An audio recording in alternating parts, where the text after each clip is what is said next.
quarterly recordings happening.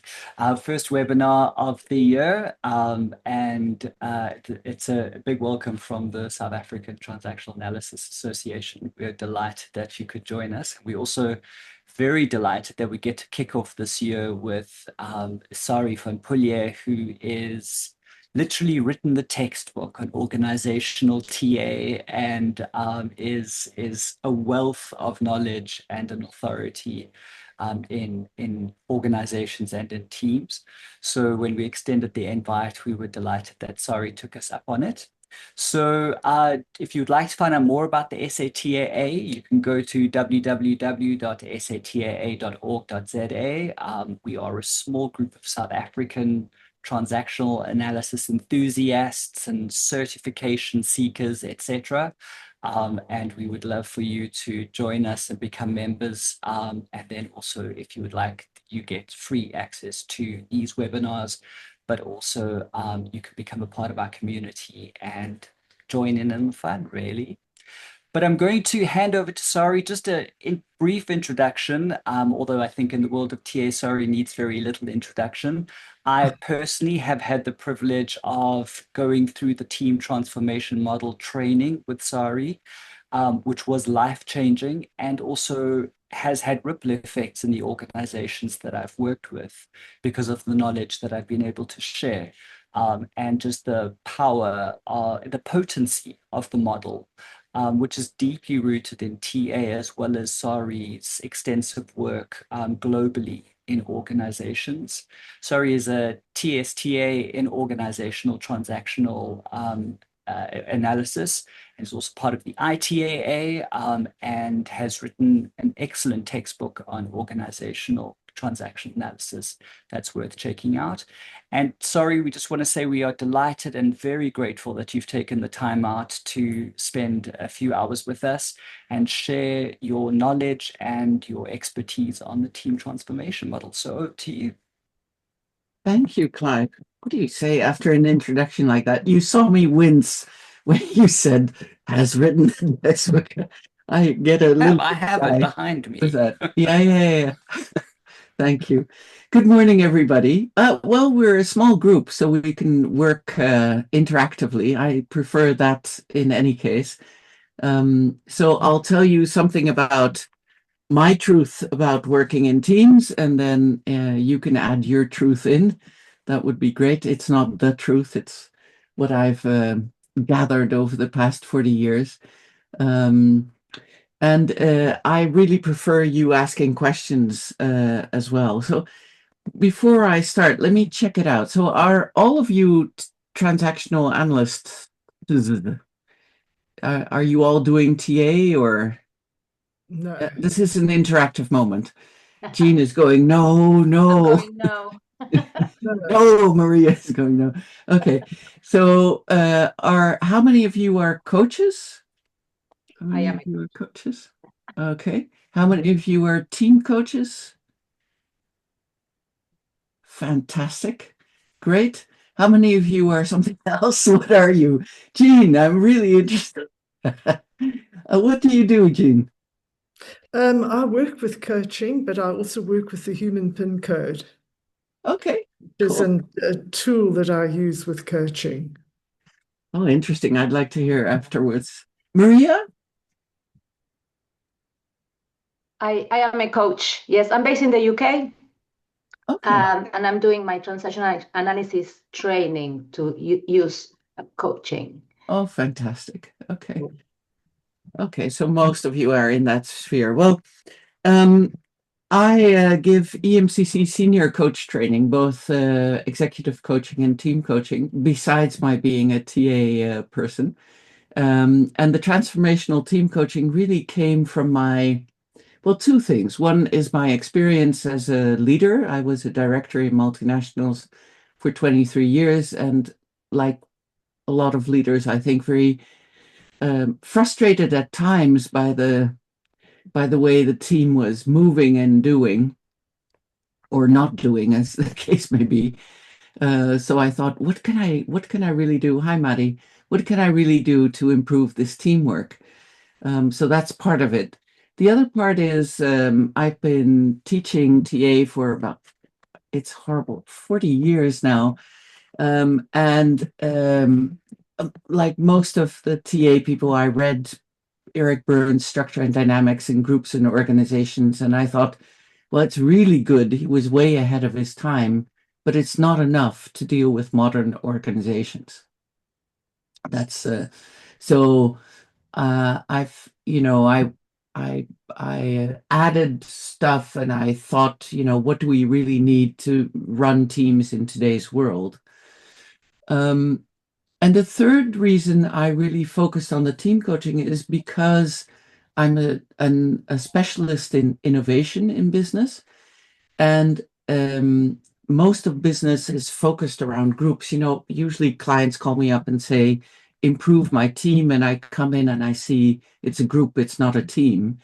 And but to innovate, you need a team, because you really need that feeling of interdependence for innovation to work. Innovation is usually at the edges of systems, so a team bridges those edges. It's a bit, I like to think in pictures, but that's why we really need teams to innovate.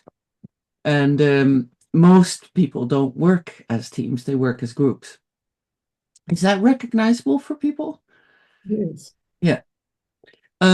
So those are the three real reasons. I also think we need to accelerate innovation in today's world, because if we don't do that, basically we can't solve the problems we're having today. And so my work is really, based on that kind of a mission to train up other team coaches, but also to help businesses really create teams that can innovate more quickly. That's my little pebble in the pond of today's world. So that being said, what I want to do today in the 2 hours we've got is really take you through, what is the difference between groups and teams for those of you who haven't thought about it, but I'll give you my take on it. And then we'll go into, what is the transformational team coaching model? The model is actually trademarked, which I'm really, really happy about after all the work we've done on it. And for those of you who are specialists in individual coaching, and most of you are, the trick, and I'll tell you this and then you can remember this part, the trick in team coaching is we do the hardware before the software. And that's really a really big difference between individual work and teamwork. Usually when I get individual coaches, they go into teams and they start working on the relational stuff, because that's the presenting problem. Usually that's, Peter doesn't work with Paul, or they never do what I say, or they're so passive. So usually the problem seems relational, but in teams, what we look at first is purpose and structure before we look at relationship and culture. So all of you are writing this down. That's really good. You'll never forget this. So I was training a group of people in India, and most of them were psychotherapists, and all of them said they were working in organizations, and all of them were diving into deep relational stuff before they checked, do Peter and Paul fight? Because actually, structurally, their roles overlap, which anybody would start to fight. Or do Peter and Paul fight because actually the priorities aren't clear, and so they've all made up their own priorities? Do you understand what I'm saying? Yeah. So that's why in team coaching, we do hardware, purpose and structure before we do software, cooperation and culture. And that's really, for most of the people who come into my training courses, that's really a big change in perspective. The other big change in perspective is team coaching. In team coaching, the team is your client, the team as an entity, not the individuals in it. And that's really a big change. So I coach. I'm a startup coach for the European Union, and they send me out to these really weird and wonderful places like yacht heaters or fintech companies or fish trap companies, things I've never heard of. But I help them become from a startup to a team that can scale up. And one of them, a fintech company, actually called me, and then they had 6 board members. And they said, well, we're functioning as a group now. We want to become a team. And I said, okay, fine. I did my first team coaching session. I did all the intakes, my team coaching session. And I said, listen, I'm here for the team as an entity, not for the individuals. Your job, hi, Karen, is to create an interdependent team. And the next day, 3 out of 6 left because they said, I'm here for my individual performance. I'm not here to become a team member. And that can happen as well. As a team coach, my preoccupation is, can the team as a whole up their performance? And if there are people in there, individuals who sabotage that, then there's a different conversation. So at this point, a lot of people tell me, well, this isn't possible in my team. We'll talk about that later. Yeah. Hey, Karen, welcome. Good to have you. Okay, so let's go first to, let's see, you can see the PowerPoint, I take it.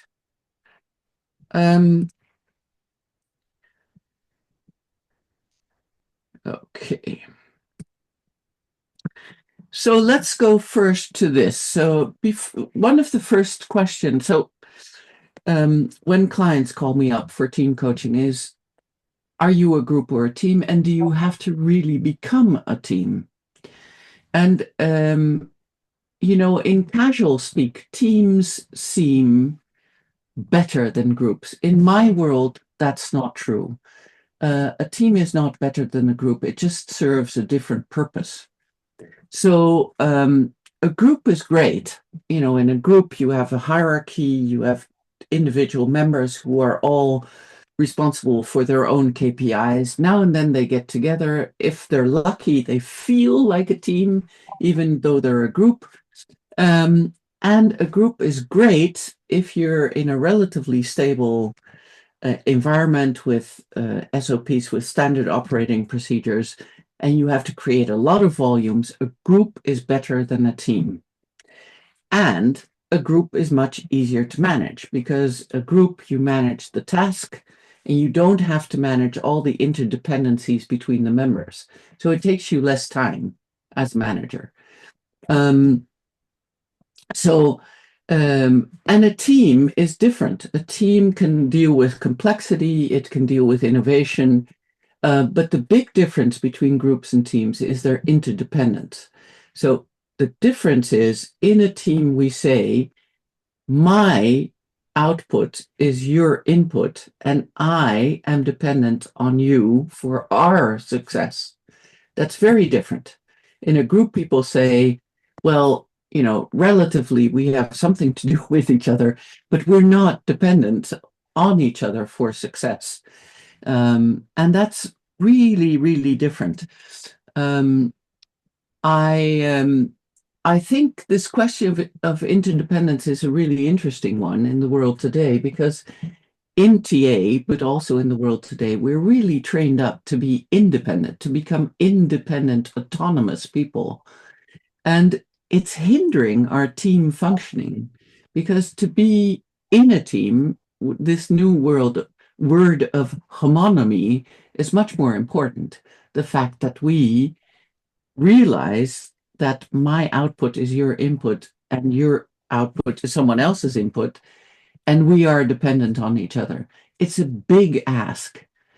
Usually adults say, in the Western world at least, usually say, I spent all my life trying to become independent. What are you asking me? I have to become interdependent now. And it's difficult for people.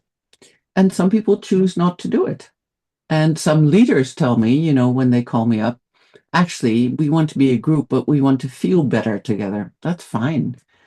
If that's what the function of the group is, it's fine. So this, for instance, is a group. It's not a team. If I would want to create a team out of this, I would say none of you can leave until all of you have passed the certification. This is it's like a laboratory. Yeah, I had a team. I had a group actually of bank directors who were all fired, and I had to coach them. And I came in, and there was a group of 80 bank directors, and I thought, oh, this is never going to work if I have to coach them individually. So I did exactly that. I said to them, none of you are allowed to leave until all of you have a job. And then, of course, the best people got a job first, but they had to stay. And so they got so frustrated at this artificial becoming a team that they started to find jobs for other people. Job done. See, that's the difference. If you treat people as a group or a team, it's very, very different. The leadership is also very different.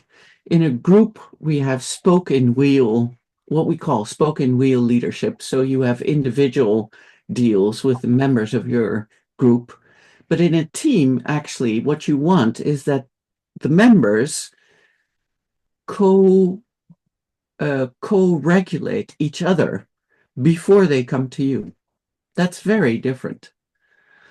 Okay, so the moral of the story is you don't always need a team. A group is much cheaper and easier to manage. Your first question as a team coach is, do you really need to become a team?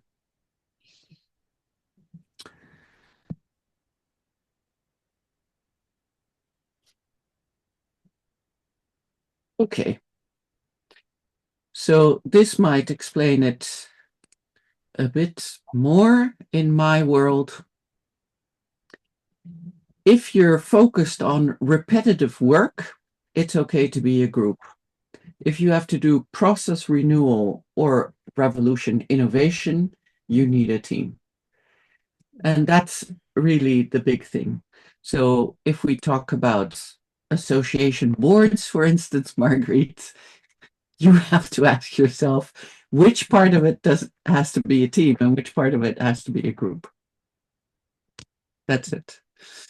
Okay, any questions about this or comments or, I'm just interested in your reactions to this.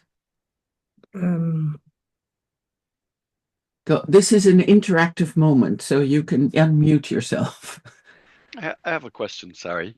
Go for it, Jeremy. So I'm in the UK as well, by the way. Hi. Hi. You said the team is your client, not the individuals in it. Yeah. Yeah. And yet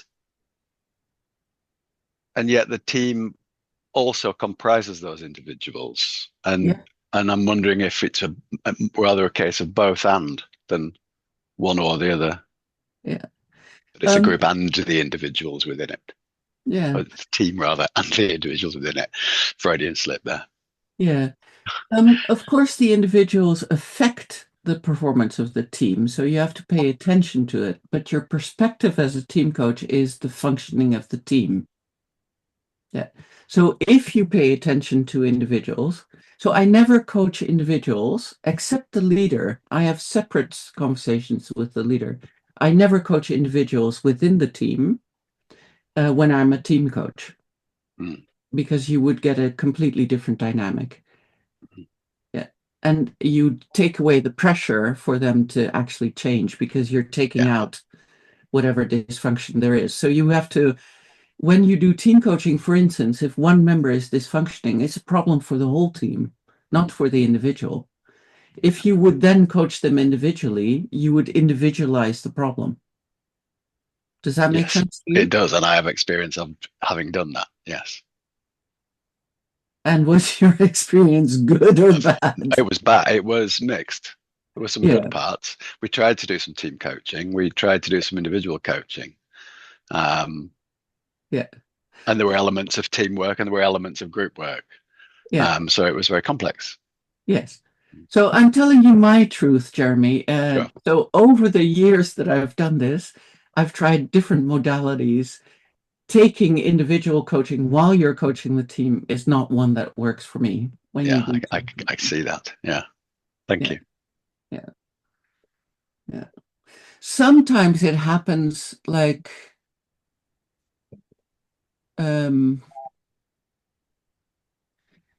I had a team once, Jeremy, where it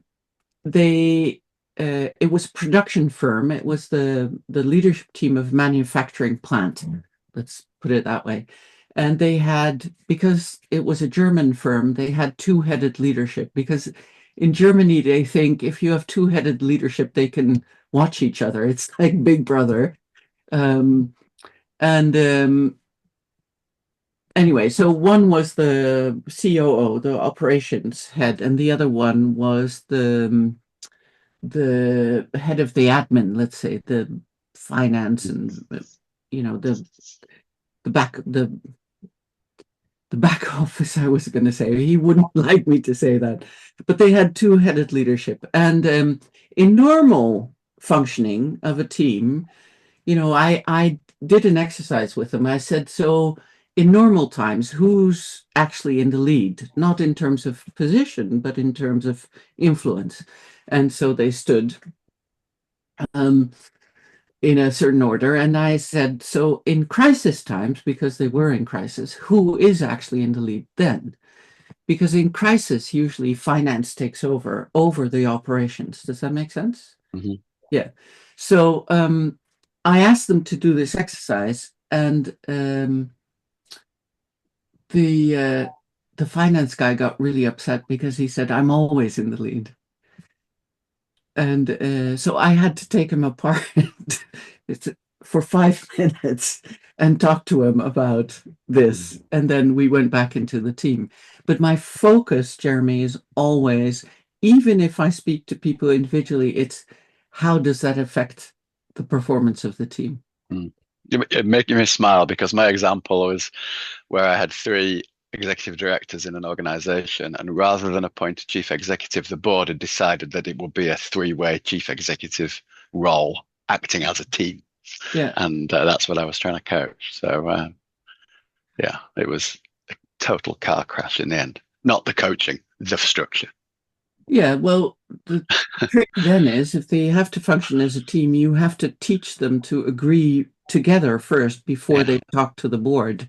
Because if the board will probably try to create a group because it's easier for them to divide and conquer. Absolutely. Yeah, they had definitely got some. Yeah. Anyway, we don't need to get into detail, but it's thank interesting. We're meeting the same problems. Yeah, go ahead, Marguerite. I was going to say, there's 2 things that have come up for me. One is the when you talked about you wouldn't individually coach a member of a team. No. And I'm thinking that there's an aspect of ethics involved in that as well, that ethically it wouldn't be the right thing to do. Unless the team had contracted for that kind of thing. But even then it's very difficult because there are boundaries and yeah, it's a bit like a psychologist agreeing to work with one part of the couple. And the couples, and then one part of the couple. So I think there's that ethical aspect there. Yeah, in my team coaching contract, it says, even if you talk to me individually, it will go back into the group. Exactly. Yeah. Sometimes during lunch, people say, oh, there's a secret, and I go, you do realize that this has to go back into the group, because else there isn't enough urgency and momentum. I think that applies also. I mean, I don't do team coaching in organizations, but when I work with groups or teams in organizations, and if they do, some of them come to me outside the group and want to talk about it. There's so much needed in terms of contracting, and remember the contract I have with the multi-party contract that we have with the organization, with the group itself, and then with the individuals. And I often say to them, I will not take anything that we discuss anywhere else without your say-so, so that we are very clear and they can trust. It's a trust issue. Yeah. Yeah, my contract is slightly different because they all contract, but this is very clear that whatever happens inside the coaching, but sometimes we're residential, even if it happens during lunch, it comes back into the team coaching. Yeah. Yeah. So that's quite it's a stricter, it will come back into team coaching. So whereas what I would say is contracting around that, how do we work with it? But the other thing I wanted to talk about and ask you about was the issue of when you mentioned the two, was it brothers who run the company, or were they not? They were just random leaders. I was thinking of, I've worked with two companies where they are brothers who are both at the top. They it was family owned and it's grown and grown and grown, and the two brothers, two occasions. And there's something about when the one said to you, oh, I'm always the leader, that there's this designated leadership and then there's psychological leadership. And so in both of those instances, it was very much the same. And something to be talked about with the team, because bring that into awareness and go, what's really going on here? This one sees themselves, or that is what is supposed to be, but beneath the surface, there is something else going on. I work working with family business is something else, isn't it, Marguerite? But often the mixture of ownership, management, and family ties is really the contamination in it. And yes, leadership is a position, it's a relationship, and it's a symbol. So you've got to pull those things apart, as you so rightly say. It's true. Do you ever bring that up, the psychological leader and who's the leader, who's the real leader around here? Get to that in a second. Yeah. So, Oh. Maddie, are we still on track for you? Okay, I just want to also acknowledge Stella has a question. She's been asking for a while. So, Stella. Sorry, I will be fast. Sorry. Okay, I have two questions. The first one has to do with what you said, that look first at the purpose and the structure. What I have seen, and I want to ask if this falls under the structure, is sometimes that the roles are not clarified and the boundaries are not very clear of who is doing what. So this might, let's say, create some friction. So is this part of the structure, let's say? Yeah, we'll get, yes, we'll get to that in a second. And the second one, which I don't understand, is what you said about the group. I'm trying to understand from my previous experiences being a leader in organizations, how possibly have a team that is a group rather than a team? What does not interdependence means in the way the organizations work? How is it possible, not them to be interdependent? Well, nowadays, for instance, nowadays, for a long time, organizations just cascade priorities down, and each person has their own KPIs, but the relationship between the KPIs is not made explicit. So, in that case, maybe it's a group style. Like everybody has tasks in a huge project, maybe transformation. Yes, but so in a team, we all know that the relationship between the tasks, we all work together on priorities. I'll talk about it more in a second, Stella. But also, your leadership style is different. When I manage a team, I almost never have bilaterals. I almost never talk to people individually. I talk to people as a team. Because as soon as you start doing bilaterals, you split people into group functioning instead of team functioning. Does that make sense? Thank you. For now. It makes sense enough. Okay. Yeah, it's really a different ball game. I'm thinking that one example for me, because I've also worked at universities, is that a good example of what is a group and not a team is in an academic department, the lecturers are not interdependent. No. And they are not a team, but they are all within a department. So for me, that's a good example of a group versus a team. Yeah, I'll be speaking about it more at each level. So we're going to go through the levels, Stella. It'll become clear. Kanaka, you're going like this. It's okay so far? Good. Okay, great. So, what is it really we do in the transformational team coaching is, I have to go back a bit. This is really how we work. So this explains what I said before, I hope. So we have 4 factors and we work them in order. Actually, people always say, can we work them in a different order? Yes, I've tried it all, but it doesn't seem to work. But you do whatever you do, and then please feed back to me what the result is, and then we can test the hypothesis. I say never believe anything a trainer says. You have to keep on thinking for yourself. So what we do is we work direction, structure, cooperation, culture, and that's really the order. And what I'll do with you is I'll go through each factor separately and tell you something about what we do in some examples.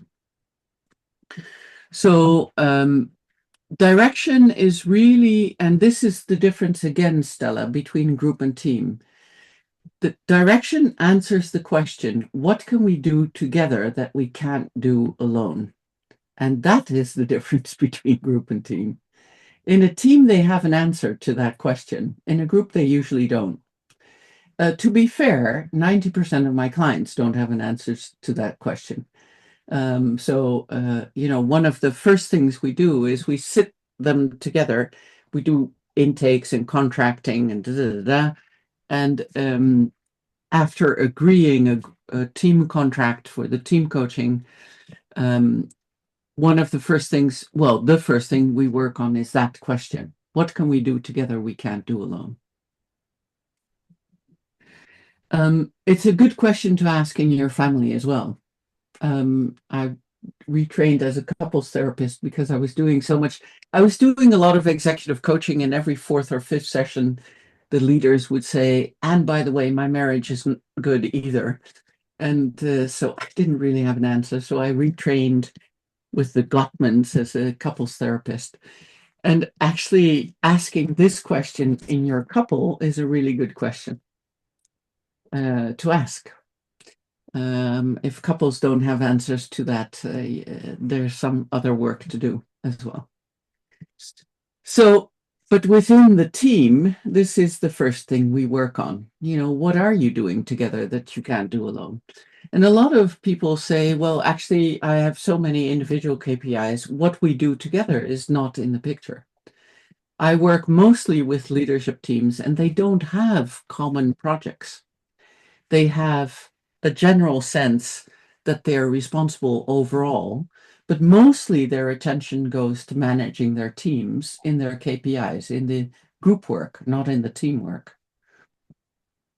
So in that leadership team, when I ask this question, I say, but what are you doing together as a leadership? Do you have any projects? And they say, well, we create strategy. They go, but we've delegated all the strategy to individuals. We don't have common projects in that. It's a really interesting discussion to have. So what we look at within that direction is this question: what can you do that you can't do? What can you do together you can't do alone? And it really is the purpose question. Why are you here? Why are you here in this system as a team as well? So what purpose does the team have within the system of other teams that is an organization? Byrne wasn't completely right there, because he said an organization is a collection of individuals. Actually, an organization is a collection of teams. And here you go, Jeremy. Here's our discussion back again. And these teams have to work together. Within that purpose, we look both the function, why is the team there in the system, but we also look within the team, why are you there? The purpose of a team is something that is not really a democratic process. So it's the leader who determines that. If I lead a team, they'd have a different purpose than if you lead a team, Jeremy. At individual level, purpose is an interesting question. You can say, and Clive knows this, whatever hurts you most usually becomes the purpose of your life. So whatever you were missing, if you can turn your pain into a contribution to others, that's usually your life's purpose. I'll give you an example. I moved, I don't know, 30 times in my life. So I really could create community very quickly because that's the way I learned to do it. And now I'm paid for it. And I really love doing that in organizations to create that kind of group of, community of innovation and cooperation. So I've changed my pain into a contribution to others, I hope. Within a team, what you look at to determine purpose is really the why question, why are you here? But I also look at what is it that the leader is trying to achieve with this team? Because it's often linked to their own purpose. And it's usually the leader who determines that. Yeah. Okay. So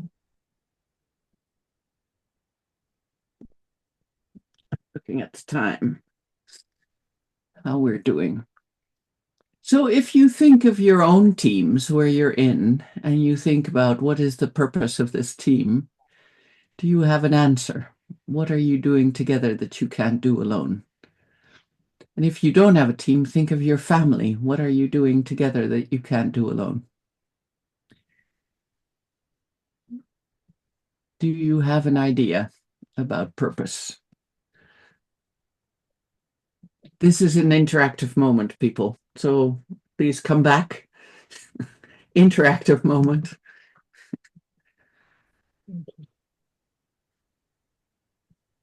What are you thinking, Maria, Maddie, Kanaka? Yeah, I'm thinking I'm supporting an organization now. I do like ops consultancy, and there is a lot of conflict, and what's clearly happening, it is functioning as a group. There's very little collaboration.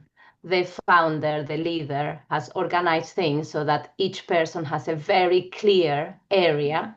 Yeah. It's a tiny enterprise, and there's really like collaboration over here between these two people, collaboration over here over these two people. So what is the leadership team? What is missing is It's nothing across, and it's just really difficult to get people to agree to being accountable, to agree to, target everything. Everybody operates as an individual. Everybody's freelancers. So, it's a group of individuals. And the more you speak, the more clear this becomes to me that this is what is failing in a way. Yeah, the thing is, this is interesting because often leaders say to me they don't cooperate enough, and I say, well, you haven't given them cause to cooperate, because feeling in it, when people talk about teams, they think it's a relational factor, so we feel like a team, but actually, teaming is caused by structural interdependence. So if you don't create tasks that depend on each other or projects, then people will not cooperate. They don't have a reason to. And if a team is under pressure, the first thing that falls away is this feeling of being a team, because people go back to status quo of individual survival in the West. I'm sorry, I'm talking about Western I've worked in Asia and everywhere else, and I am South American, but still I'm talking about Western, my experience in Western communities. So the trick is how to create structural interdependence in a leadership team. And the way we do it is we create must-win battles in the leadership. So projects that they're all responsible for, not one person. This is the thing. So if you create projects where one person is, then all, the way it goes under pressure because everyone's busy, that person suddenly has this yoke on their shoulders, But if you say the whole team is responsible for the success of these projects, then you create structural interdependence. Does that make sense, Maria? Totally, yes, and it's something that is clearly missing. Yes, And, in most organizations, it's yeah, clearly yeah. missing. Yeah. I mean, it's Because- hard. I mean, I was thinking about the leadership team structure that you were talking about. And again, going back to where I was part of a leadership team with a very toxic CEO. I mean, he had made sure that there was very little collaboration across all the Divide teams. and conquer. Yeah, I know. Yeah.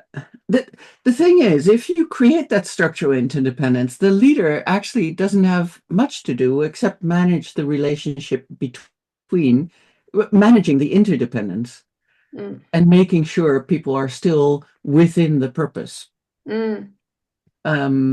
So, and some leaders can't stand that level of inactivity, so they create something different. Yeah. Yeah. Great. Thank you. As soon as we have that, the purpose really shows you where are we going together, because that's the key word, is where are we going together. As soon as we have that, we can start to create priority maps. We call it a strategic transformation map. It's not about the KPIs for operational work, because people have to do that anyway. It's not as if you don't have operational work in a team. That, yes, we create priorities for the process improvement and innovation projects. And we create a map, where do you have to be in terms of customers, in terms of product services? What does that mean for the team development? And it's these priorities, Maria, that really binds, in the Lord of the Rings, we talk about the ring that binds them all. That's the ring that binds them all. Yeah. And on this, Sarie, I find that go. I find that working with Exco, they all have their own teams. Yeah. And there is competition, my experience, that there is competition in the priorities of how do they want their team to succeed, and what is their sense of belonging into an Exco team is sometimes lesser because the metrics is favoring the result of their team. Yes. Yeah, it's in the whole institution. We'll get to the structure, but people are paid for individual performance and not for team performance. It's, if we would, and in many of the teams that I do team coaching with, they change their comp and ben, because if you say 50% of your work is managing your team, but 50% is managing the well-being of the organization as a whole, and you get a collective comp and ben for that work, it's a completely different mindset. That's a structural factor. It's one of the reasons that a lot of organization works as groups, not as teams. It's supported by these kind of systems. So you're absolutely right, Sophie. Part of the work in this beginning is actually, 50% of your salary comes from your responsibility for the organization in a whole. What are you doing about it? And most of them say almost nothing, because they're all managing their own teams. Yeah. Yeah, it's true. That's why we create these must-win battles. It kind of focuses the mind.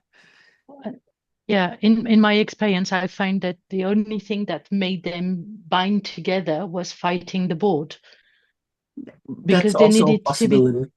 they Yeah. needed to be together to fight the board. Or the That was environment. their interdependence. The common enemy. Yeah. Well, you Not see really nowadays in enemy, but yeah. politics, that's what a lot of autocratic leaders do, Sophie. But it's a short-term solution, I think, for a long-term problem. Yeah. Also, Sophie, I was just thinking of that. So often in organizations, that is there to support the game of look what they're doing to us now. And it's just so interesting that aspect of gaming, it takes place in the organization at the levels that are, well, any sort of separateness causes this look what they're doing to us now, especially if it's a Yes. hierarchical Yes. separation. Yeah. And again, in the team coaching, I first set the direction and the priorities and the metric. So the metric is the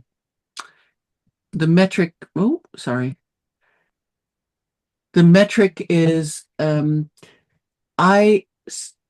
often within teams they have too many metrics. They have 10, 20, 30 metrics to measure success. And I say every 6 months we choose a main metric.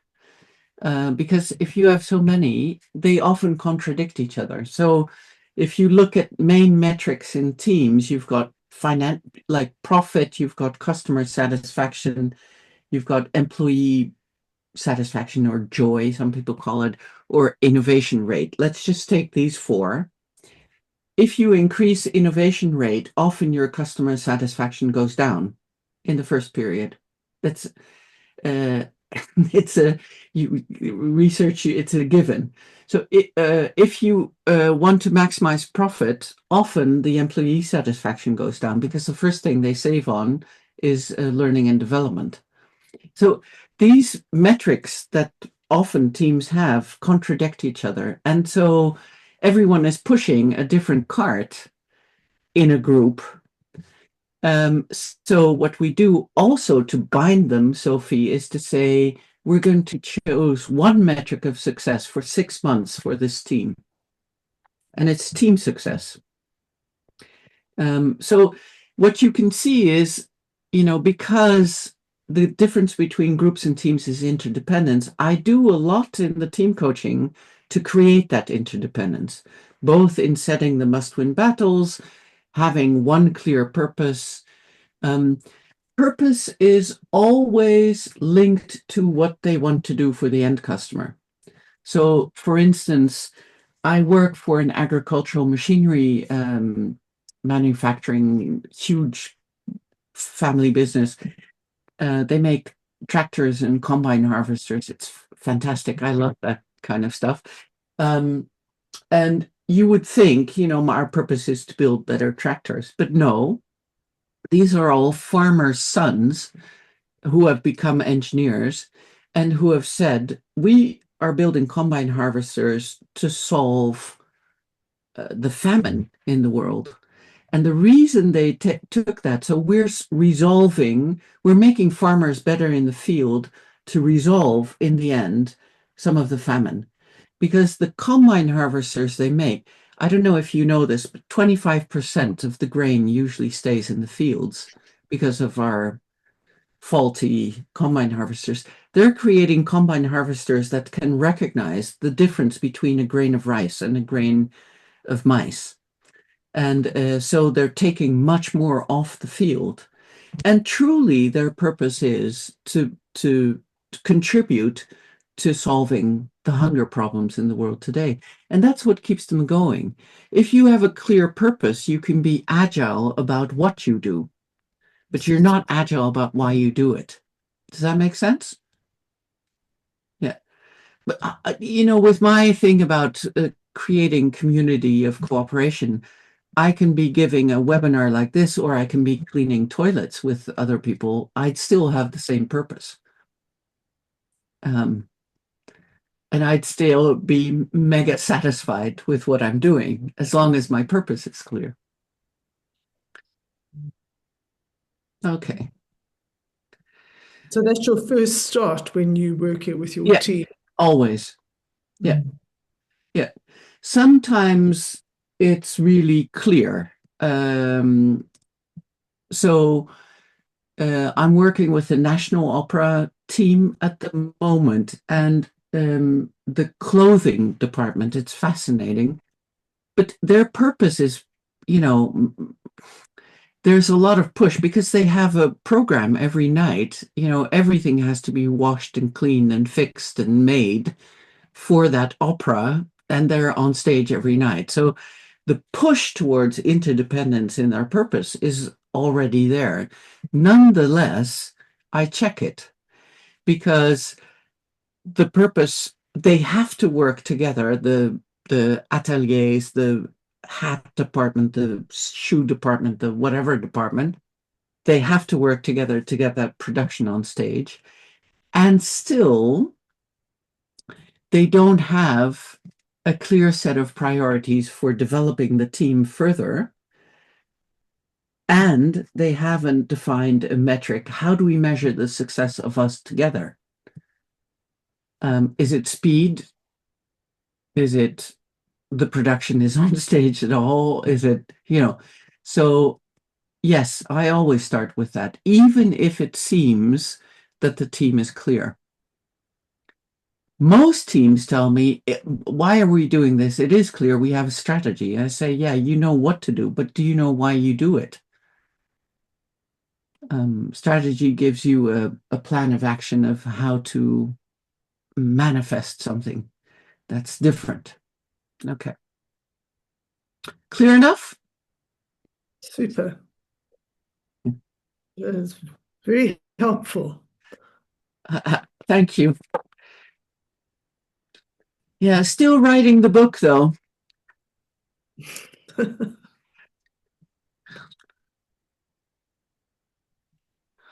Okay. Are you ready for the second kind of column? Mm. Yeah.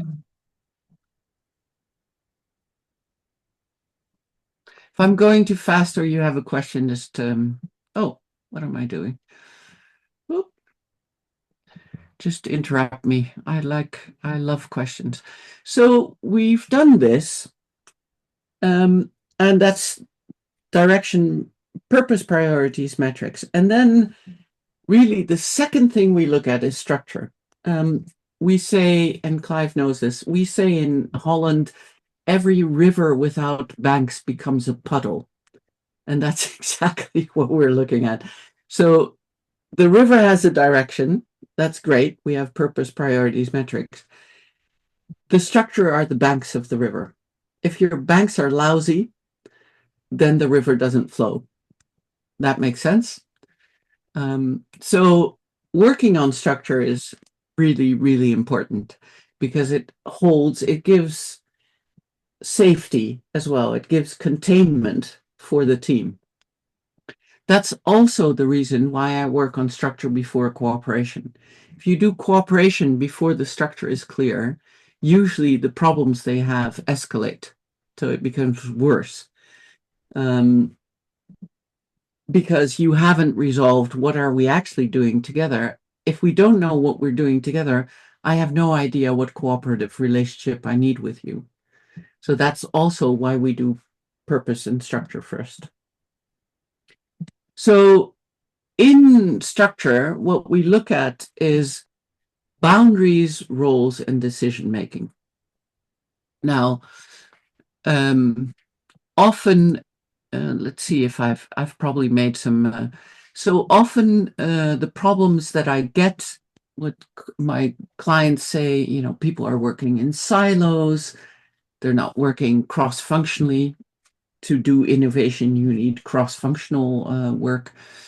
Boundaries aren't clear, who's in, who's out. It's surprising when I come to businesses and I say, who am I actually coaching? Who is the team? I get the strangest answers. People sometimes don't even know who's in the team, especially when they're virtual teams. I had one team I was coaching and I said, so who am I going to, who's in your team? Who am I going to coach? And he said, well, It's my 5 managers, operations, sales, marketing, logistics, blah, blah, blah, and my secretary. And I said, okay, so why is your secretary in there? I was called in, by the way, because everyone was fighting and it was all power games. So I said, so why is your secretary in there? And he said, well, my secretary replaces me when I'm on vacation. I was going, what? Is she a manager? How does this work? And here you see the boundaries sometimes this is a very extreme example. It's a true example. It's extreme, but often the boundaries aren't clear who's in, who's out. Sometimes they say, especially in family business, we started with family, we built the structure as we went along, we were building as we were flying. And so the whole structure is personalized instead of looking at what is our purpose, what are the roles we need. Roles aren't clear and decision making is too slow. Sometimes, we take decisions, they aren't actioned. We take decisions, we forget about them. Decision making is really the litmus test of the structure. If the decision making is bad, the structure is bad, probably. So, yeah. Okay. So what we work on within that box, as it were, is boundaries, roles, and decision making. Boundaries is an interesting one. Let's see if I have something. Yeah, I could show this. We work a lot with boundaries in TA. It's one of the main concepts that Byrne explains in his book, Structure and Dynamics. Over time, I've developed a very specific way of thinking about this, which I'll share with you just to show you how we think in team coaching about boundaries. Would that be of interest to you? Yeah, okay. We seem to have lost Marguerite, but I'm sure she'll come back at some point. So what I've found over time is, this is the way, for those of you in TA, that Byrne draws organizations. So Eric Byrne of TA says, we have a major internal boundary, a major which differentiates leaders from members, major external boundaries, which is the boundary between the team and the environment. And we have minor internal boundaries, which are really the boundaries between the units or the relevant categories of members. You don't have to take pictures, Jean, because you'll get it. That's okay. Yeah. And if you use it, please reference correctly. That's so okay. Often when leaders come to me, I say, where are the boundaries? And they kind of draw the organization. And I say, are they open or closed? And they look very puzzled. And I found over time that this open or closed boundaries is really important for our work in team coaching. So I'll explain. So when we talk about the major external boundary, so for instance, the boundary of this group is whoever's in the Zoom. Whoever got the Zoom link is actually a member of this group. So we know there's a boundary there. You may have paid a little bit for this. That's a boundary, a physical boundary for this group. If we would open this group and people would come in and out all the time, we'd get more interaction with the outside world. I call that market reactivity. If we close the group, we have a chance to create more identity as a group. But we can't open and close at the same time. It's just not possible. So see the boundary as like your skin. You can't open it and close it at the same time. If you open the boundary, you get more information and people from the outside. Your chances of getting stimulus for innovation are very great, but you lose a sense of identity. If you close it, you get the sense of identity, but you lose this stimulus for innovation. Yeah, so that's I call it a paradox because you can't open and close at the same time. You can't do it both. The second paradox around boundaries is between the leaders and the members. If you open that boundary, you can delegate. If you close it, you get a lot of centralized control. But you can't do both at the same time. It's a conundrum because leaders on the whole want to maintain control and say, oh, I wish I wasn't so busy that I could delegate. But the truth of the matter is you can't delegate everything and keep control. If you delegate, you're actually saying, please run with it. If you trust your people, you'd probably delegate. Yeah. The third paradox I talk about is really between the divisions or between the units. And it's really the paradox between independence and interdependence. If you close the boundaries between people or between departments, you get a lot of independence. If you open that, you get a lot of interdependence and cross-functional work, better for innovation. But you can't do both at the same time. Does that make sense? Yeah. Okay. So one of the questions I ask in team coaching is to the leader, what is your purpose and what does that actually mean for your boundaries? Because managing boundaries is one of the tasks of leadership. They're like a DJ. They have 3 buttons. They can open or close them depending on what the purpose of the team is. And people don't think that way usually, so I have to teach them. Most leaders think there is a best structure. Well, we all know that's not true. A structure solves one problem but creates the next problem. Consultants get paid a lot of money to find a best structure, but it depends on the purpose and the environment. And the leader has to open and close depending on what's happening. So, for instance, when there's a crisis, it's normal you close your boundaries, but you have to know when to open them again because you have to get oxygen into the system. A closed system dies by itself. So you have to open it again. That's a leadership function. You can delegate the how to do things. You can never delegate the what to do because the purpose is the remit of the leader. But you have to know that as a team leader. When you want more innovation, you open the boundaries between departments and disciplines. When you have to produce that innovation, probably you'd close them again. Does that make sense? Yeah. So one of the things we really focus on in team coaching is what nature of boundaries do you need? What permeability of boundaries do you need? Where should they be? How open or close should they be to serve your purpose?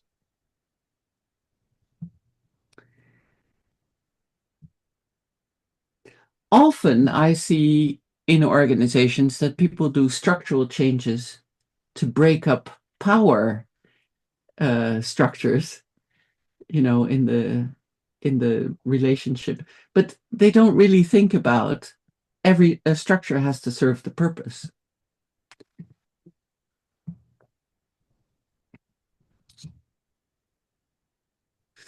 Okay. Sorry, may I ask a question? Yes, please. Oh, there you are.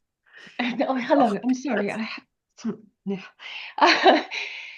I wanted to ask you, are you saying that when you said that you can't have both at the same time? Maximum. Yeah. But you can go between the two. So you can open deliberately for reasons. Information flows and then close and focus in. Yeah. And it's the leader who really has to learn how to do that. It's like breathing. Sometimes, you have to be able to make that movement. It's a lovely awareness to keep, just of now we look inward, now we look outward, and to discern between the two. I like that. Yeah. Oh, thank you. Yeah. Yeah, when you're forming a team, usually you close, but when you need to get more members, you have to open. But it means that the leaders, the founders, have to learn how to let go of that centralized feeling of control. That's really sometimes very difficult. I worked for what did they make? I worked for a company that made trackers for trucks. It's more important than it sounds like, but nowadays that's really important. And the founder was brilliant guy, brilliant engineer. He founded the company, he got other people in, but he couldn't scale it because he wanted to maintain control of all the time. It was his baby. It's very understandable. In the end, the investors brought in a director from Silicon Valley. And this guy I think, made a mistake because he was loyal. He really admired this founder, but he put him in the management. So then there was the director, and the founder was a management team member. And they called me up because they said, we can't skip. We're blocked somewhere. We don't know what's happening. But what you saw was actually he'd kept a part of the leadership boundary open, this new director. He kept on talking to this founder as if he was still the director. Does that, you understand? So there was a leak in the leadership boundary. And so when I came, I talked to everyone, blah, blah. And then in the end, what I co-created with him was a supervisory board. So we put the founder in the supervisory board. He was happy. He had indirect control and a lot of time to innovate new stuff. And then, he kept his sense of being part of it. But the director was free to close that leadership boundary so he could really take that role. Does that make sense? Yeah. So look, if I only had boundaries as a concept, I could probably do team coaching. Yeah. But boundaries have to be in service of the purpose. So maybe I need two concepts at the minimum. Yeah.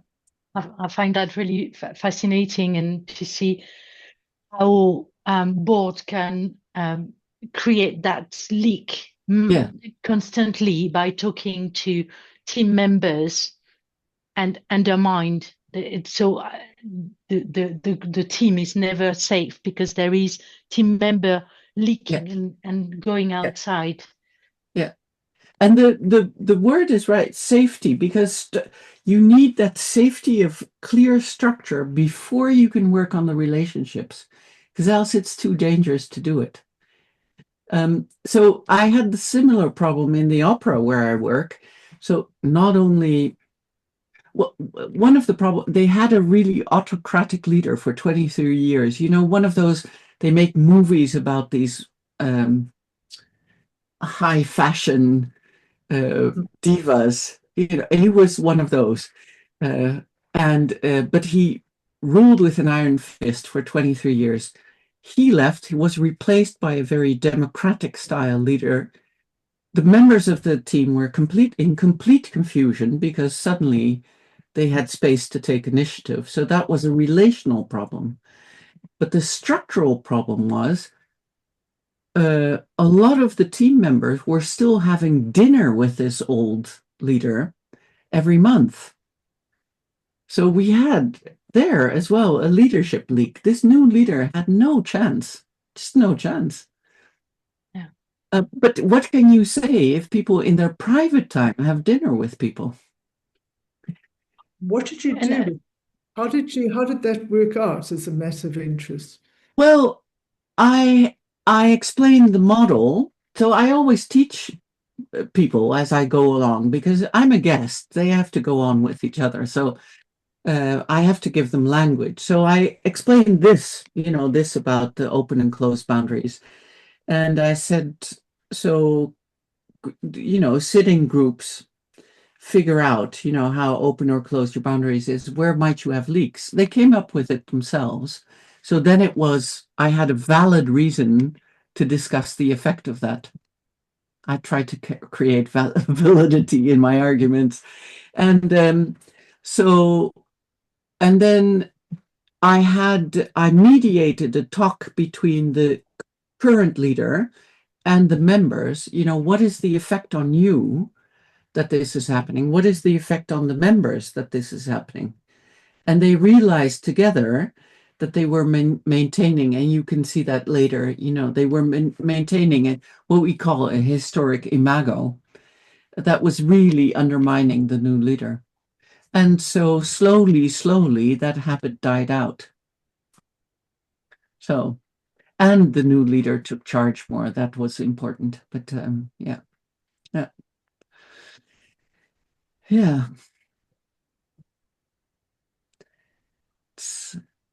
Okay. What else do we do in the structural part? We work on boundaries, but we work on roles. So we check, are these the roles you need to realize your purpose? As I said, sometimes in family business, I have roles that I think, why are they there?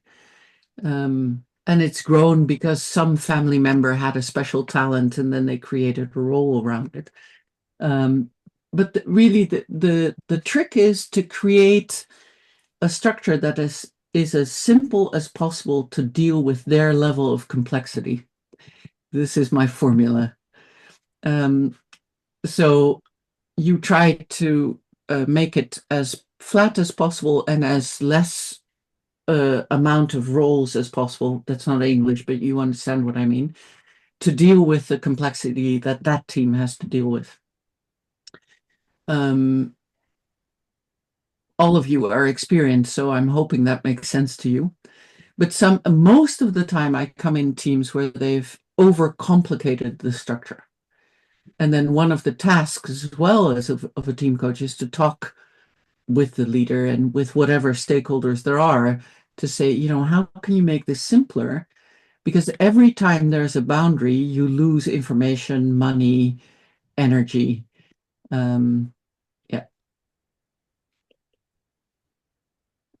So I see people nodding, so I'm guessing it makes sense to people. I'm hoping it does. Yeah. Stella, are we still on track? Okay. Yes, thank you.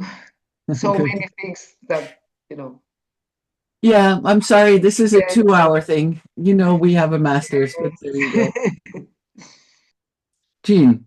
Jean has a question, yeah? I just want to ask about that. The focus really is on the leader. When you get the leaders sorted and what the leader understands the purpose, then it filters down from there. Well, the team coaching is always alternative. I alternate between, I always debrief and brief the leader because I never want to surprise a leader.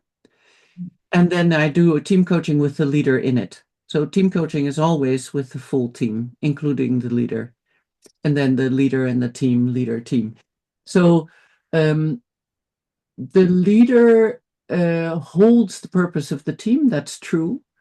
But the discussion about what structure do you need to create to support the purpose, the realization of the purpose, is actually something I do with both the leader and the team members.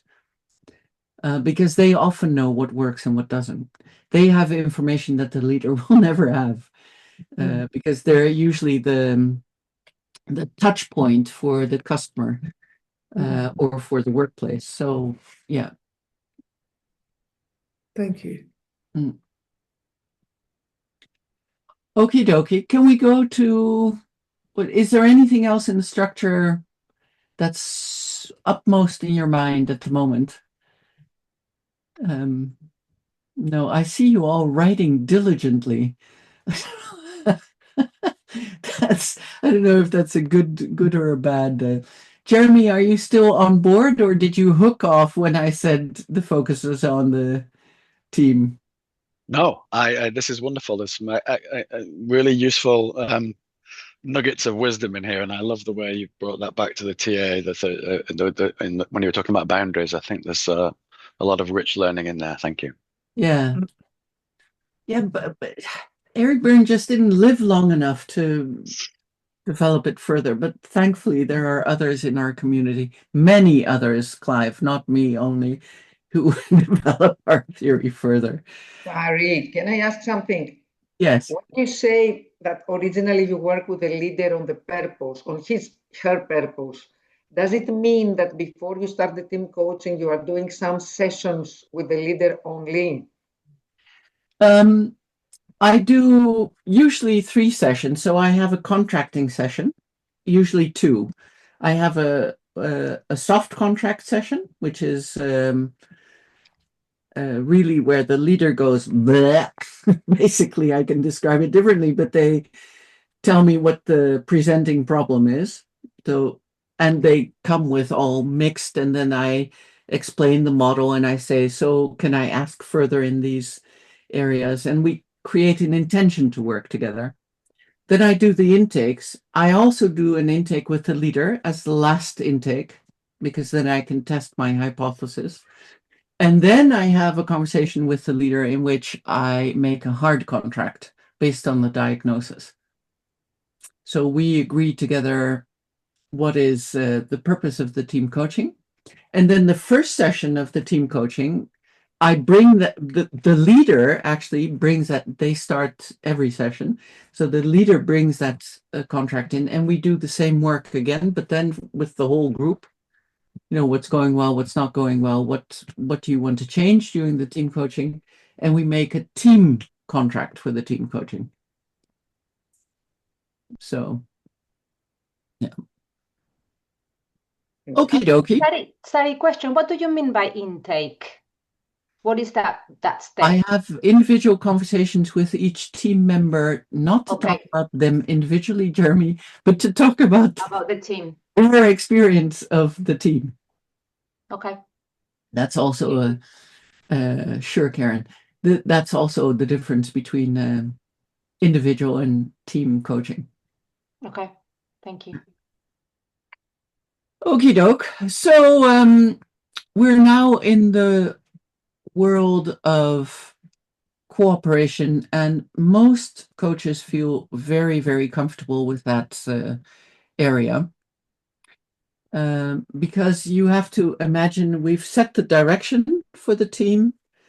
We've got the banks of the river, so now the river can flow, but sometimes there are stones in the river which block the cooperation. To take the metaphor further, maybe further than it should, but to take the metaphor further. So here in this bucket of cooperation, we look at dynamics, which Byrne did talk about very well. We talk about ranking, and we talk about cooperation skills, which he didn't address. For those of you who've done individual TA, you probably know about ego states, transactions, game script, stuff like that. Within organizational TA, we talk about dynamics in the sense of pressure, agitation, and intrigue.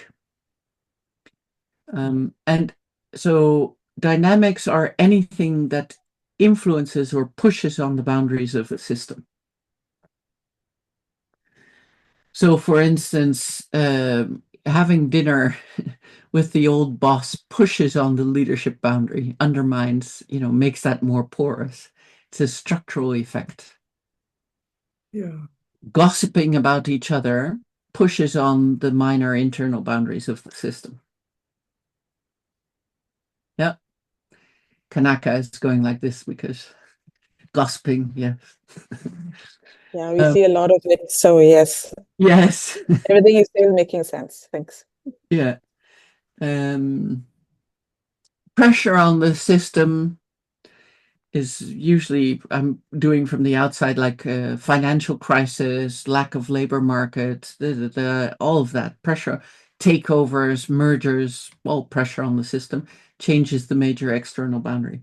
So we talk more technically not about the individual concepts, but about what are the pressures on the boundaries.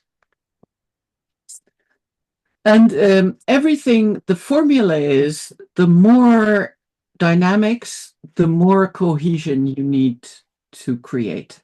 So the formula is that if you want to maintain a more or less harmonious team, the more pressure, agitation, intrigue, the more you have to make people feel as if they're belonging and together in this.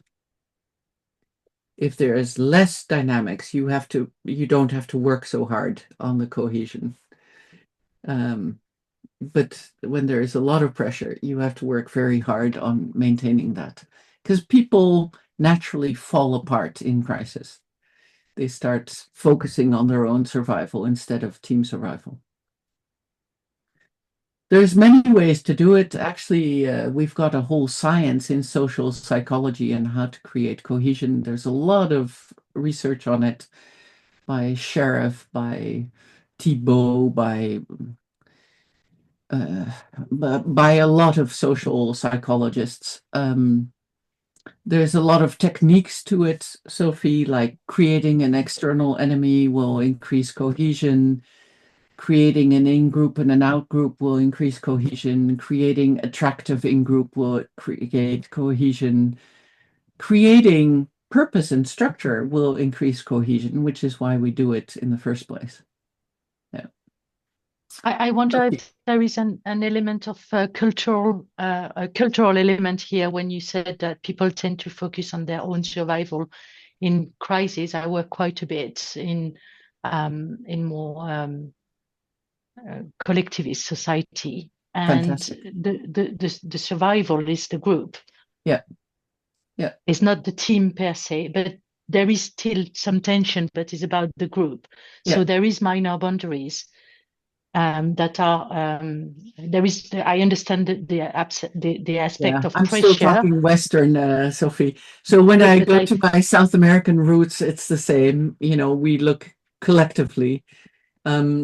I work as the team coach for Doctors Without Borders. They only look collectively.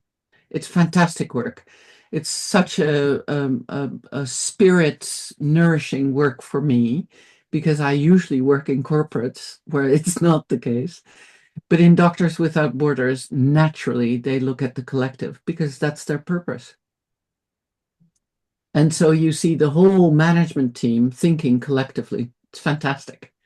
Yeah. They have a different problem, though, because of that, which is how do you take hard decisions in a collective?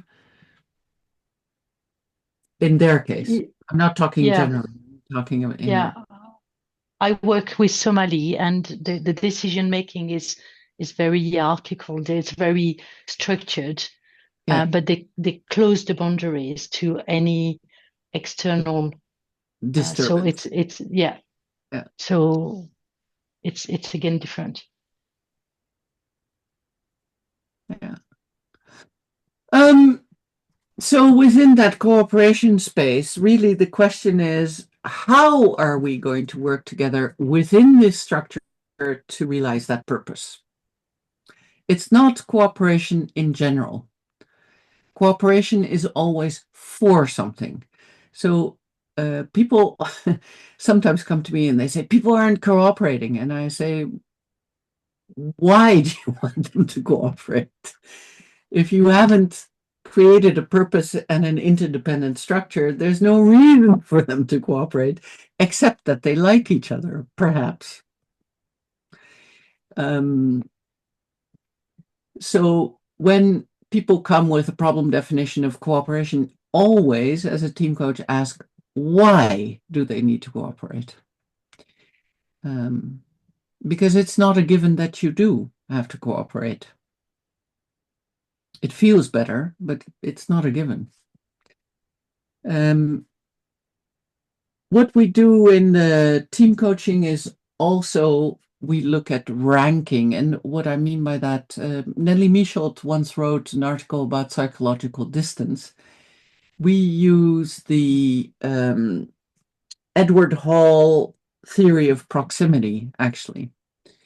This is where your informal leadership comes in, Marguerite, because we look at, there's a formal structure, and then how close or far do people feel from each other, and is that healthy or not, given the purpose?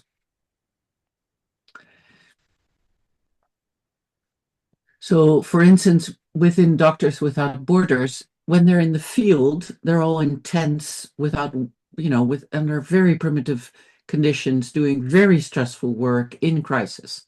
And they're all really on top of each other. Then they're sent back to the headquarters and they're corporate leaders. These same people are corporate leaders. And when I do exercises around proximity, they all literally physically get on top of each other. The leader is completely surrounded, but then it's a she in this case, has to take decisions which are really difficult. But if people are so close, it's very difficult for her to take those decisions because people are not at the right proximity to be able to see each other, quite literally, and to look each other in the eye to take those decisions. It sounds very abstract, but it's very real in their case. What we teach leaders in this and members is equidistance. So many leaders have some people closer to them than others, and it creates the same dynamic as in a family where you have favorite children. So we often have to teach leaders that. What we teach teams is what distance, emotional distance, do you have to be at with each other to be able to realize that purpose. I work a lot with constellations. I'm a constellations facilitator, and constellations really helps in this.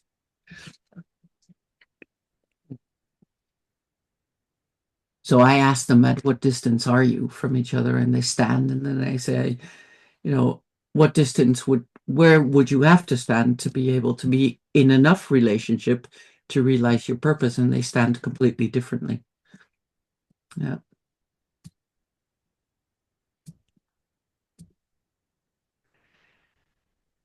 You're getting overwhelmed by this, Stella. Sorry. I'm cramming in something that takes 12 days into 2 hours.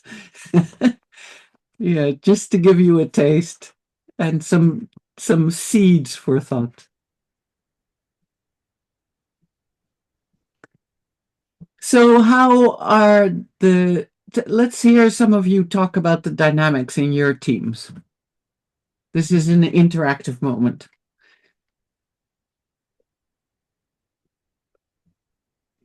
Kanaka, you recognized a lot of the gossiping and the... Yeah, I work in a multinational company and I'm based in India.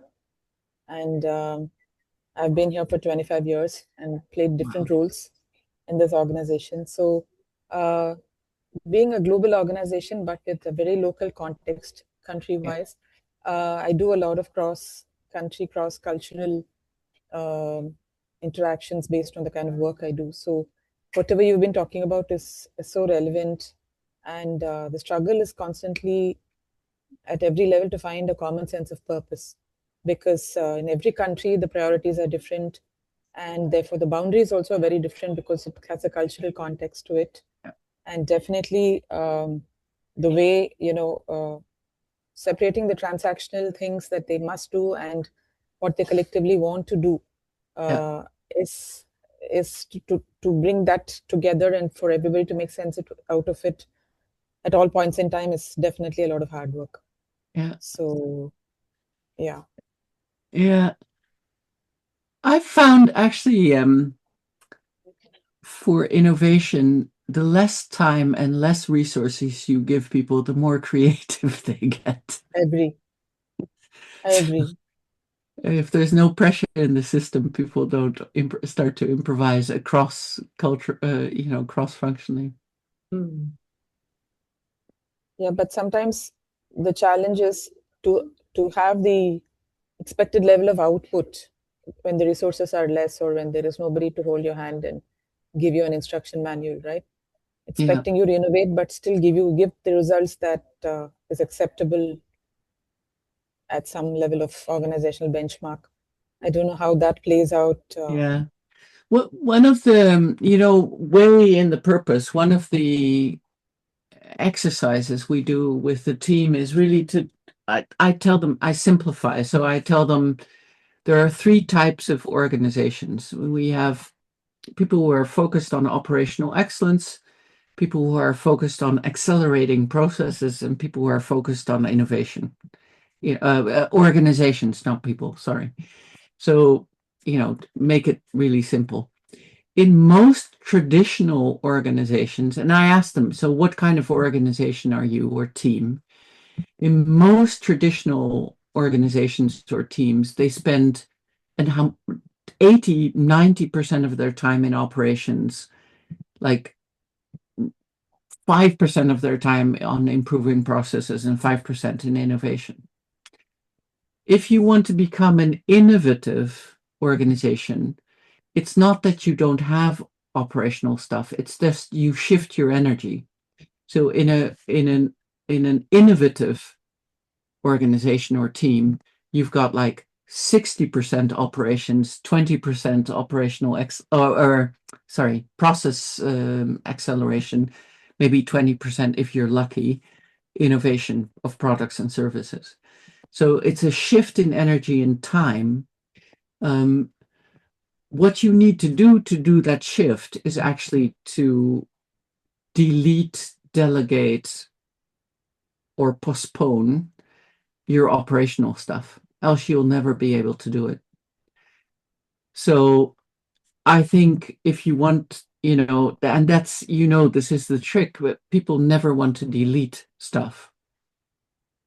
But if you want to shift into a more process improvement, innovation business, you have to kill your darlings. We did that in Philips, but they did it much too rigorously. So Philips was a family business, a Dutch family business. They made light bulbs, as some of you know. They started long time ago. When they did their sense and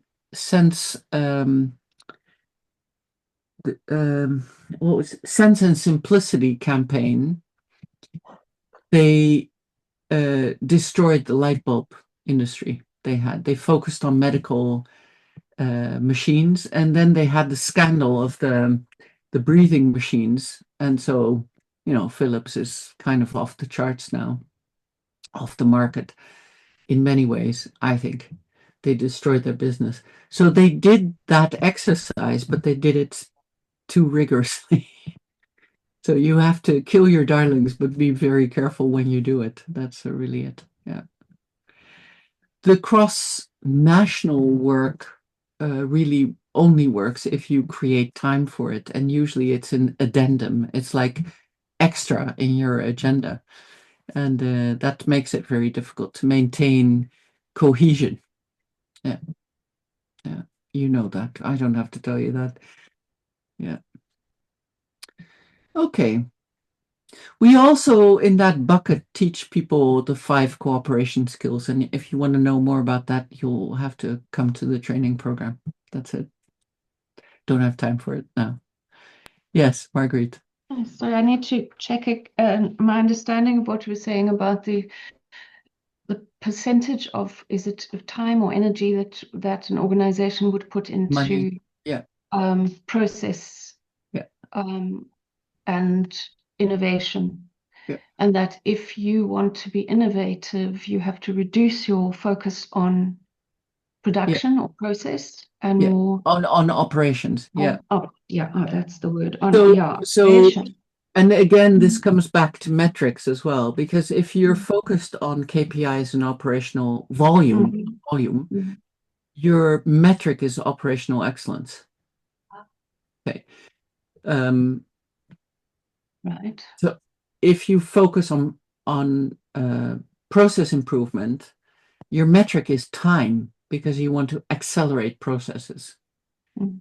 If you focus on innovation, your metric is innovation rate.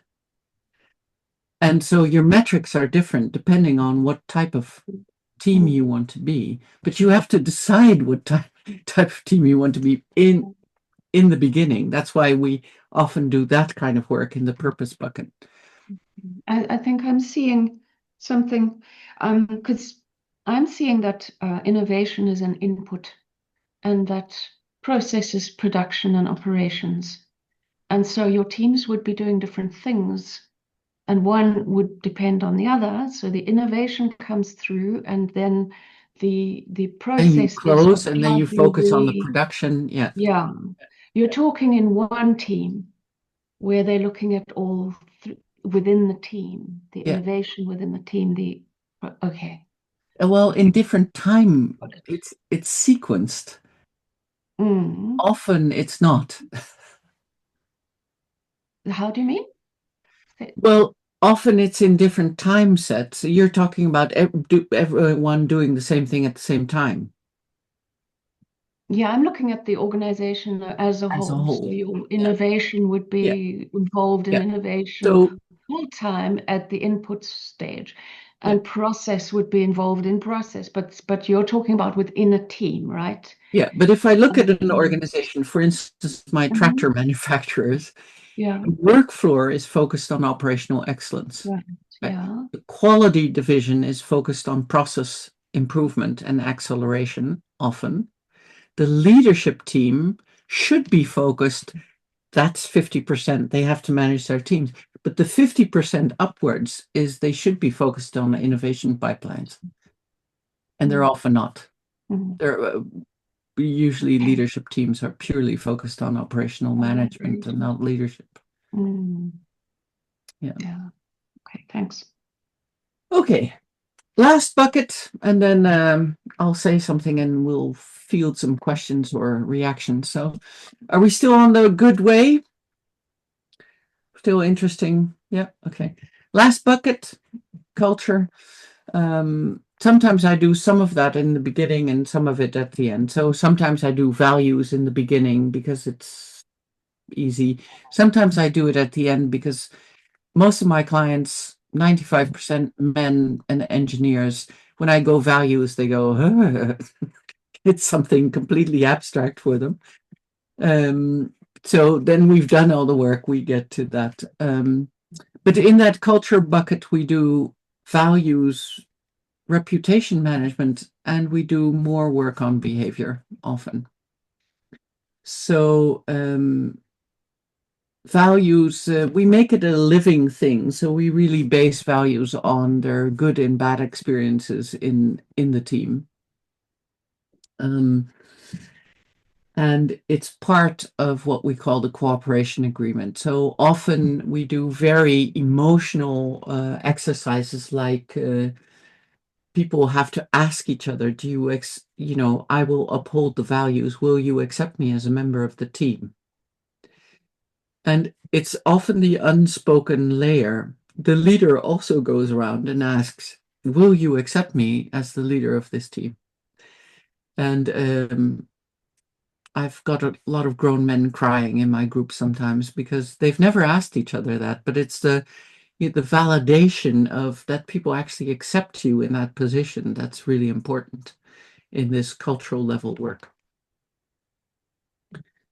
Yeah. So part of that is, stating very clearly, I uphold the values, I accept feedback, will you accept me? What we also do a lot in that bucket is reputation management. Byrne talks about imago, and that's really internal, something, how do you see the team based on your expectations and previous experience of a team? So everybody carries a picture of the team in their heads and how it should function, and it often determines your behavior in a team. We do some of that work, what do you expect of a team? It's what is the contract really, but we do that in previous buckets. Here we really talk about, okay, so now you know your purpose, you've got your structure, you've learned how to work together to realize that. How are you going to manage the reputation you have in the system? And often teams don't do that actively enough. I worked with the medical team in a huge pharma company, and they were complaining.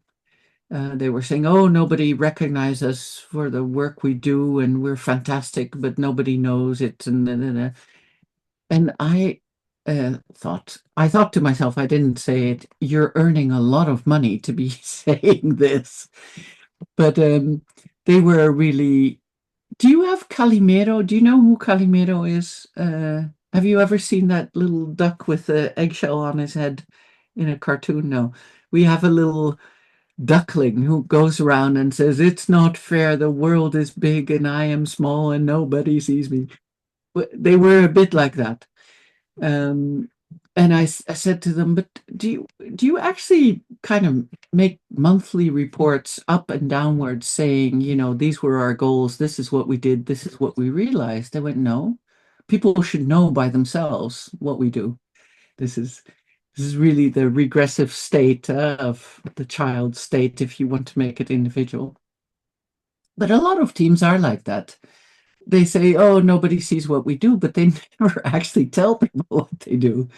So part of the work we do in this bucket is really to help them create some sort of system of accounting and telling people and managing actively their reputation. Because if you have a good reputation, people will give you work and will forgive you your faults more. If you don't manage your reputation well, they don't do that. So that's what we do in that bucket. We also work a lot on historical trauma in that bucket, because we're about 5 months into our work together, so we have enough trust to work on it. Sometimes it comes up earlier, but here we specifically focus on it. You know, has anything happened in the timeline of the team that we need to account? And I've had surprises.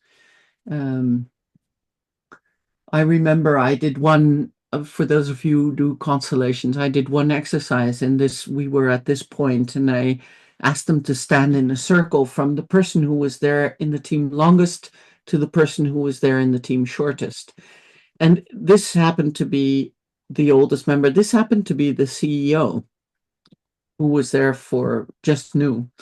And we did an exercise where, you know, the next person says, thank you for being here. Without you, I wouldn't be here without you. Basically recognizing the work the previous generations have done. It was a very emotional exercise. And in the end, the CEO turned to this oldest guy and he said, thank you for being here. I wouldn't be here without you.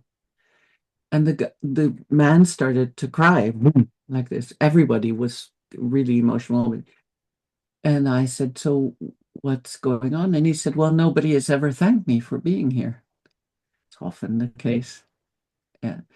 And I said, why is this so important for you? And he said, well, what people don't know here is I was working in one of the Balkan countries, and when the war broke out, my family was interned in a camp because we were representatives of a capitalist company, multinational company.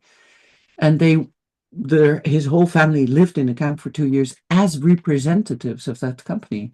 After the war was over, they just went back to corporate, and he was placed in this team, but nobody knew this history. And he said, nobody has ever thanked me.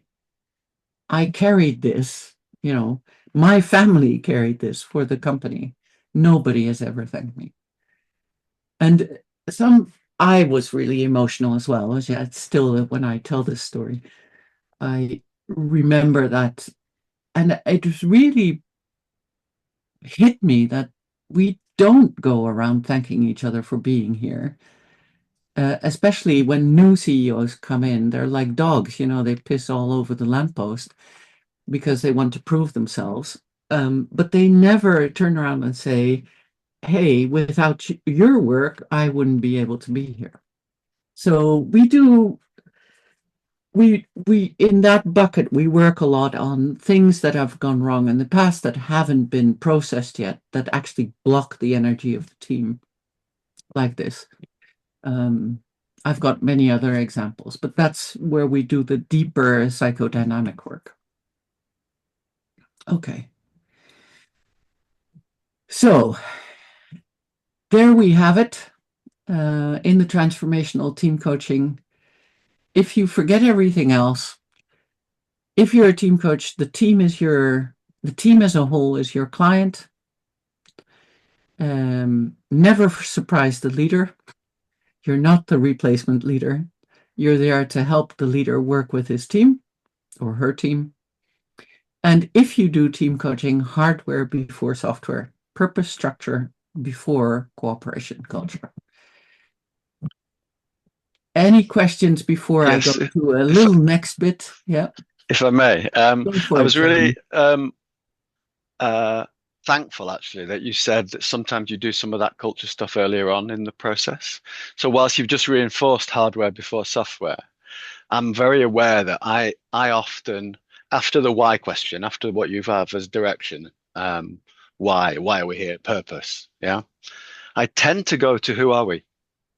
I tend to try and get the humanity out into the open before we then get into, like you say, what you call structure around setting the team up for success with the structural elements around it. And I find that brings humanity to the team, because I suppose my concern is hardware before software. We're subrogating humanity to the organizational stuff. And that kind of bothers me a little. So I was glad to hear you say you do sometimes do a little bit of that earlier on. I am very human in the work. I think a team is a very human entity, Jeremy. So it's not as if we discount individuals in the team when we do teamwork, but your perspective is always, I do the individual work to make the team performance work. So your perspective is not, I'm working with the individual to make the individual feel better. Your perspective is the individual has to contribute to the team. Absolutely. But the who are we? How did we get here? Who are we? All the stuff like thanking the longer standard colleagues, that journeying to being in the room together at this moment in time. Why are we here and who are we? Yeah. I think there's an element of that is helpful to come earlier in the process. A lot of the work on purpose is very soft, if you want to say it that way. But I'm very mindful that at the beginning of a team coaching, you just come in for the first session to do that traumatic work is not, you don't have the relation for it yet. That's why I do it later. And I'm very mindful, I'm a guest, they have to work with each other tomorrow. And so if you open that, you have to be very, very sure you can close it before they have to work with each other the next day. Yeah, a good point. Thank you. Yeah. Sophie. Yeah, some teams reach out where they are dysfunctional or when they have had trauma often. And therefore I'm experiencing that they are looking for a kind of a quick fix around dynamic. Yeah. And it's hard to get them to look at structure. Yeah. That's my experience before we do something about dynamic. Yeah. Yeah. I don't know. I'm curious about how the model works in this context. Well, it happens sometimes. Like if there's something that's absolutely blocking the work, you have to deal with it. I remember I was working, there was a relatively new leadership team and they came into a business where no, I should say it differently. The reason they called me in was because the distance between the leaders and the members was enormous, and there was no trust between them. So that was the presenting problem. And they said, well, we want to, be closer to our members. We want to delegate more, but something is not working. And I said, that's fine. I don't always know if it's team coaching they need. So I said, that's fine, but let me talk to like focus groups. So I was talking to these focus groups and there wasn't really a lot coming out. And usually people talk to me. So this was a bit strange. Finally, the third focus group, this woman got up and she said, I guess nobody is really saying anything. I said, yeah, it's a bit odd. She said, well, I know why. I said, so what happened? And she said, well, I work here. My father works here. My grandfather has worked here. We had 3 generations who've worked here. And but my trust is broken. I said, what happened? And she said, well, last year my father had a small heart attack on the workplace. He was taken away by ambulance, and I went with him. I was at the hospital, standing next to him at the hospital, at the hospital bed. And HR called me, and I thought, oh, how thoughtful are they to call me to ask? And I picked up the phone, and HR said to me, where are your father's car keys? Because he's parked in the director's slot. And that was the moment where my trust was broken. This is a real story. So this is what she said. And I realized that for them, even though we've worked here for 3 generations, we're workers. We're just workers here. And I said, well, what happened with this? And she said, well, I've told everyone this story so everybody knows. It's the small stuff. This is what cumulative. And afterwards, everyone started sharing, we say saving stamps. And I went to the new CEO and I said, listen, before we do any work, I realize you want to create less distance, but something happened that I think the leadership needs to take care of. And he said, what happened? I told him this story and he said, well, what do I do? And I said, I think you have to apologize. We'll start there. So he actually, there was a public meeting and he publicly apologized. He almost, in Asia, they would bow deeply for this occasion. But he said, it's come to my attention, this happened. I deeply apologize on behalf of the system. This is on behalf of the system. And people were, and I got, we say chicken skin. I don't know if you say that in English, but I really got goosebumps because he really meant it. It wasn't a plastic thing for him. He really, really meant it. And he had long talks with her afterwards as well, and with the father. And sometimes things like that have to happen before the other work, because you wouldn't be able to do the other work without recognizing that. Absolutely. Yeah. Does that make sense? Yeah, very much. Yeah. That's what we had. And still, I don't do a lot of that deeper work before I've had time to work with them and before we've established a structure that creates safety to do that work in. Because again, you can work on relationships, but before you know direction and structure, they don't actually know what kind of relationship they need. So I really want to emphasize that. I know most TA people, their heart opens completely when they go, oh, I can work on relationship. And I'm going, hey, create the safety first. Yeah. Okay, I want to say a little bit, Clive, I've got you in my picture. All of this is a very, very short introduction for something that we give in a master's program. So all the programs, TA programs that I give are EMCC senior coach, so level 7, master's level accredited. We give this program in many different ways. You get workshops, you get group supervision, you do real client work, and you do a lot of reflection. We have online learning management systems. So if you're interested in learning more, please go to the website, www.intactacademy.com. I think it's necessary work, and I'd love to continue the work. So you're very welcome to also call me or email me if you want to know more. Yeah, that was it, Clive. Perfect. Thank you. Sorry. I wanted to just add, in terms of having done the model and coached with it, is my resistance was to doing relationships third. I And you remember. would remember that, because it was, for me, humanity first.